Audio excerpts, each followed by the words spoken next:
for the benefit of Robyn and her kids. I knew that mine and Kody's relationship was not in a solid place.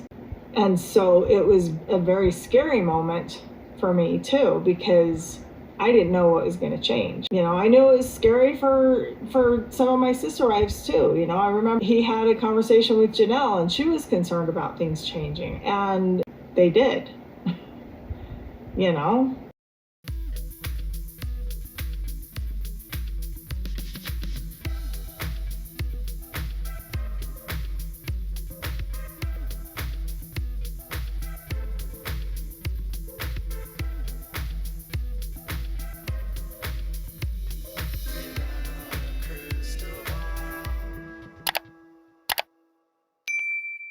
Hi, friends. It's Katie from Without a Crystal Ball. Welcome back to my channel. It's Monday, October 28th, 2024. I hope you're having a wonderful day. There was an episode of Sister Wives on last night, and it's hard for me to switch back and forth between what we see on the show versus like the reality of today, which includes Kody and Robyn buying a house and lawsuits against Kody for child support and fights about property, to try to switch back to the time when Kody was still feeling sorry for himself and trying to play the victim while then accusing everyone else of playing the victim. But on the episode from last night, Kody and Meri were together because apparently Meri got rid of all of that furniture they bought years ago from that consignment store where they all went and bought pieces of furniture from the used furniture shop, and she had to buy that couch that Kody wanted but that she didn't want, and she gave that to her sister Rebecca and her husband Nathan. And Meri shared details about the end of the marriage with her brother-in-law and sister, and then had to talk about sort of, what happens now because Nathan is Kody's best friend. And truthfully, I think Nathan is a weirdo, and even Rebecca at times looked a little bit annoyed at Nathan's comments towards Meri about the marriage. He seemed a little bit more arrogant and a little bit more on Kody's side when it came to the divorce, and almost like not appalled, shocked that she went and got a release. Either way, Kody showed up to help them move this furniture into a trailer, and it turned into like a sob fest where Kody wanted to sit on the couch and basically just like again complain about how he's been betrayed and how his life is so sad and everything is so miserable. It's starting to get kind of old, but Meri did admit something in here that I thought was interesting, because she finally admitted that her divorce from Kody basically is what changed everything in the family.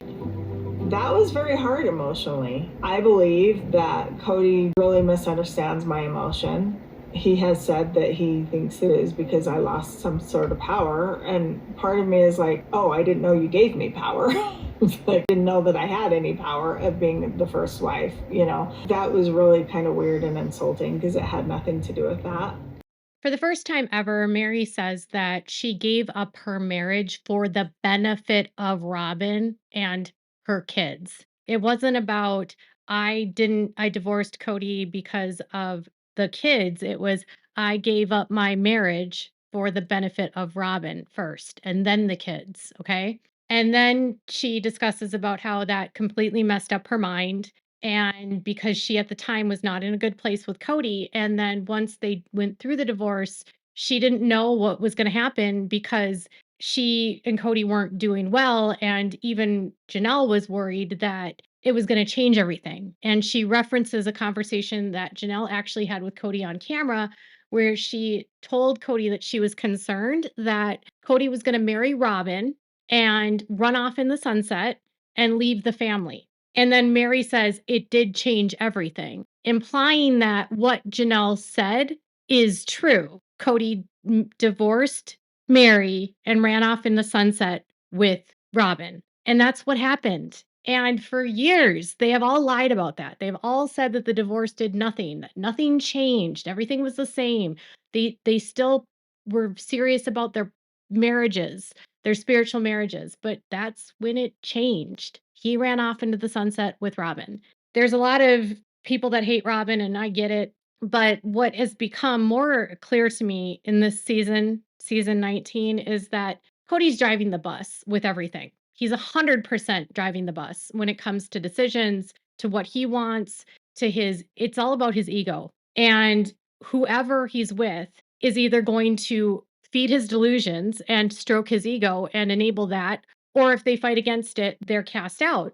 And so Robyn is the one that she basically is stroking his ego. He thinks that Robyn makes him look good, and so he gives Robyn whatever she wants.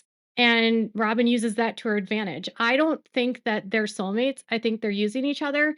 And if I'm going to be completely honest, Robyn and Kody buying this new house right now, it feels like Cody's buying her affection as he's been doing the entire time. And Kody wants the bigger house. This is something he has always wanted, but Robyn also wants a big house. This is something she always wanted. Huge. When they were talking about Coyote Pass, she said she wanted a huge house. Now, the house they bought is 5,500 square feet in the main house, and it has a guest house that's 2,200 square feet. So the house itself is not 8,000 square feet. One main house is 5,500 square feet. It's a big house, but it's not anywhere near the size of like what I thought it was. But it feels like Cody's buying this house because every single time problems happen with Robyn, he buys her things to keep her happy. He takes her on trips. He spoils her so that she won't leave him. And she takes the gifts, which begs the question, why are they buying a house in the middle of this child support fight? But that's a question for another day. But the fact that Meri's acknowledging that this changed everything was very good to me. And when Kody got there, everything switched to Kody having the center stage to lament about his struggles. And it just kind of got awkward. And it just felt like he's perseverating and staying in this area because it gives him attention. I think he likes the attention he gets from feeling like a victim. And it's not that I'm grumpy or yelling or doing something, it's that I have resting ass. Woo! I call it his murder face. I hate it.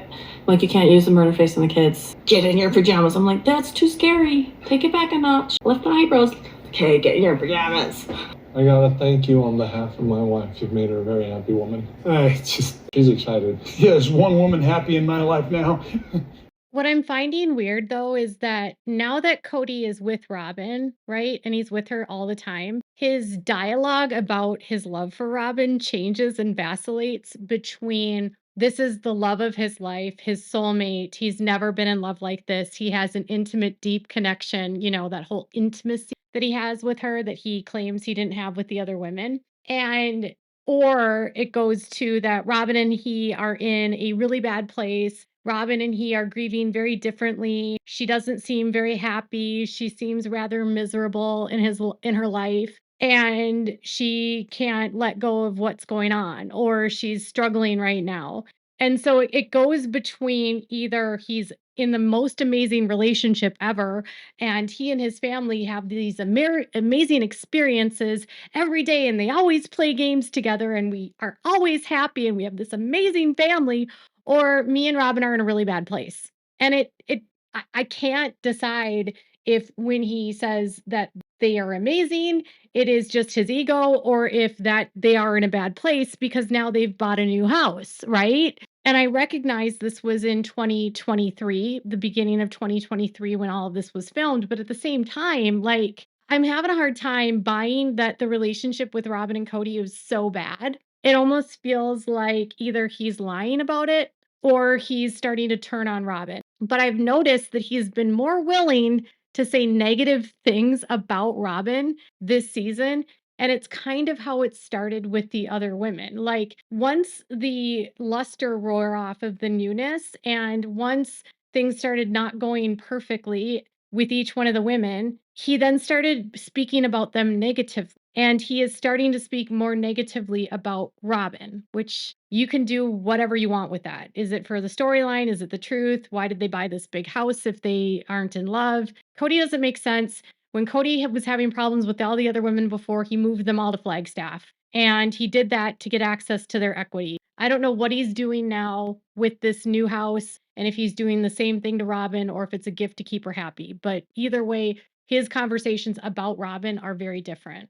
Kody then minimizing his anger and his frustration and trying to just say that he has a resting asshole face is stupid. But I thought it was weird that Robyn called his angry face the murder face. Just seems like a very strong name to call an unhappy face. She calls it the murder face, and then she goes into like him yelling at the kids about getting in their pajamas.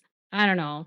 I don't know what goes on in that house. Makes me kind of wonder now that she claims he has a murder face. Like, is he violent in the house? I mean, murder is a very strong word. By all indications, I think Meri might start to feel better. Glad one woman's happy. It feels like he's projecting a little bit because maybe he feels like the pressure is off of him. Because let's be real, Kody doesn't know me. I'm guilty of marrying people I wasn't in love with. It's getting to the point that it's annoying. Gosh, Kody, just man up and be honest. Janelle and Meri really are the only ones commenting about Kody's constant lamenting about the relationships. Christine doesn't even really chime in much when it has to do with what's going on in Kody's life. It's very clear that she does not care. And when he keeps saying over and over and over again that he doesn't love them and that he was never in love with them and he married them. I mean, he said a lot of terrible things this episode.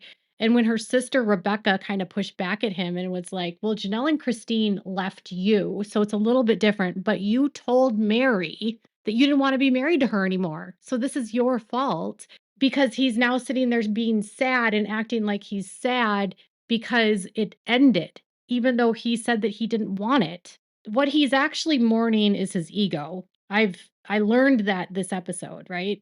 I learned that he said that he is his story. You know, his story has taken a turn and everyone has to write the story of their lives.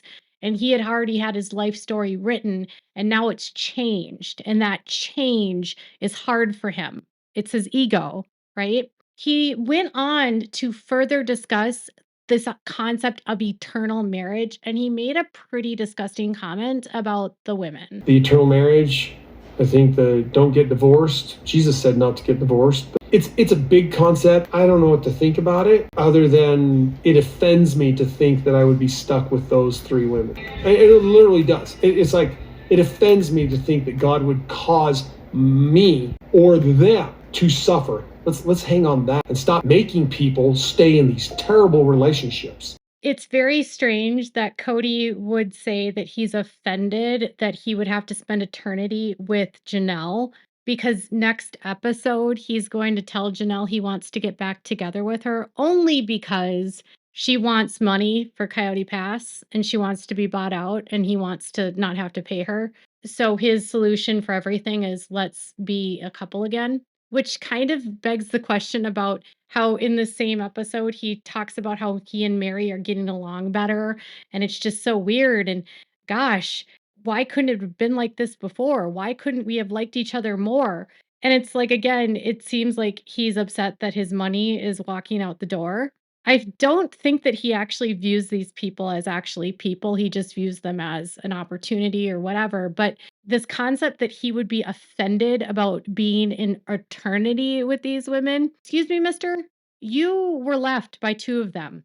You didn't want Christine to leave, and you still want Janelle back. You, mister, would want them in eternity. You're trying to not get Christine released from you. You still claim her. It's very obvious that he still claims her. He's lying. I think they would be offended to be stuck in eternity with him, but I don't believe that. It's just gross. Like the way that he talks about these women is just gross. It's just a way for him to reclaim the narrative. This isn't supposed to be part of the story that I'm writing about myself, you know what I mean? And everybody's their story, you're the author of your story. My story has taken a turn. We've ridden the wave.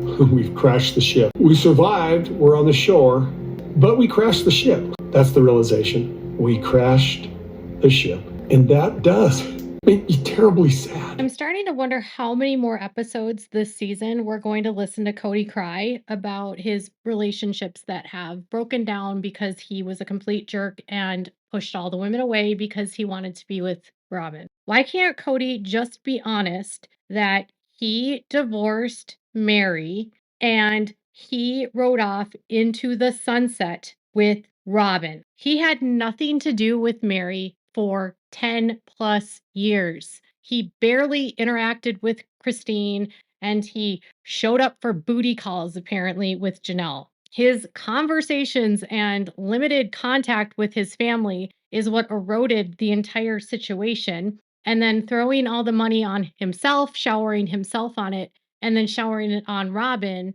and not allowing anyone else to have any, money. I mean, let's be honest here. Janelle lived in a tiny apartment and he lived in this huge house with Robyn. And again, he's fighting about Coyote Pass with Janelle and wants to buy this huge house with Robyn. What I don't understand about Kody is that he'll never take responsibility, never take accountability. So, like, we'll never get the truth from him. Meri finally told the truth. When I divorced Kody, everything changed. Janelle was right. When I divorced Kody, he ran off into the sunset with Robyn. And now Cody's trying to rewrite history and say that he's been betrayed, abandoned, and his story hasn't been told correctly, or that his story took a turn. And how can he handle divorce? Well, dude, you caused all of it. You caused every single moment of this to happen. It's all on you. You spoke badly about Meri. You alienated her. You treated her terribly. You took intimacy away from Christine. You took money away from Janelle. This is your behavior, dude. You're the one that wrote the story. You just are not happy that the women aren't keeping your secrets anymore. There was a lot in this episode, and I'll be doing short other videos to sort of piece together some of the moments so that I can commentate on those moments that I think are the most impactful. I don't know that I necessarily want to do a whole recap of the whole episode because frankly, there was two separate storylines, Kody and then Christine. And Christine's was Christine and David looking at wedding and venues, which then opened up conversations about Kody and Robyn. Again, it's all about them. But Kody created all of this. Kody is benefiting from all of this. And Kody is not getting any pushback from literally anyone in his face. Meri said that she and Kody got into an argument over the phone and she basically just hung up the phone and stopped talking to him because she wasn't going to allow him to speak to her like that. And she said it does her no good to get into an argument. That's a good thing. You can't fight with a narcissist. So nobody can actually give Kody feedback. He won't take feedback and production won't push back. So why isn't anyone going to force him to tell the truth? It's just, we're going to just continue to let him lie, right? We're just going to continue to let this man lie. And we're going to feed, and the production is going to feed his delusions. And the women are going to move on and try to put back together their lives and have to deal with Kody bad-mouthing them and continuously saying horrible things about them every single week. I didn't love them. I didn't love them. How many times can this man say that he did not love these women? So then what you're saying, Kody, mister, is that you married women for status, for sex, and to get into heaven. You did not marry them for love. You married them for sex and status. You've proven every single time you say that polygamy is about power, sex, and money. That's it. You are a fraud. The show was a fraud from day one. And now you're just trying to somehow rewrite history while also telling on yourself. Thank goodness Meri is not keeping his secret. That was some of the biggest truth I got out of this episode. Let me know what your thoughts are in the comments below. Make sure to give this video a thumbs up. Make sure to subscribe to my channel if you haven't subscribed and click the bell so you never know. Bye, everyone.